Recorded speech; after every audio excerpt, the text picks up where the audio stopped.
नमस्कार दर्शक बंधु आपण मानक तंत्र मंत्र ओडिया चैनल स्वागत। तो फ्रेंड आम चैनल को सब्सक्राइब करना ताले सब्सक्राइब करना और पाखरे आसुवा बेल आइकन को मध्य प्रेस कर दिंतु।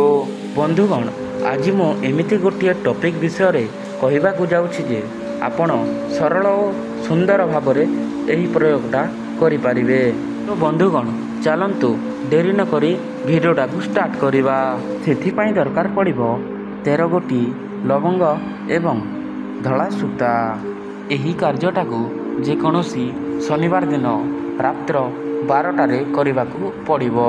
से शनिवार दिन रात्र 12टा समय 11 लवंग एवं धला सूता को नहीं गोटे माला प्रस्तुत करने को पड़ो एवं से धला सूता 7 प्रस्त होइथिबो। गोटे आसन आपण को दरकार पड़ो। सही आसन को पकई देबे एवं पूर्व दिग को मुह करिवे एवं पाटी रे 2टी लवंग पकईवा को पड़ो एवं आम स्क्रीन रे शो होउथिबा मंत्र को 101 थर जप करने को पड़ो। सही माला को धरिकी जप करिवे। जप कर सारला परे जेकोसी लिंब गछरे रविवार दिन सही माला को टांगी देवे।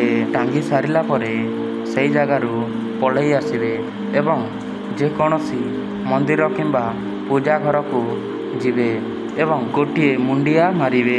यही प्रयोगटा निश्चय काम करिवो। यही प्रयोगटा भल लगी गोटे लाइक करंतु। तो फ्रेंड आपण मानक विनम्र भाव अनुरोध आपण माने आम चैनल को सब्सक्राइब करना ताले सब्सक्राइब करनियंतु एवं पाखरे आसुथिबा बेल आइकन को मध्य प्रेस कर दियंतु। तो फ्रेंड पुणी देखा नुआ टॉपिक रे रहिली। जय जगन्नाथ।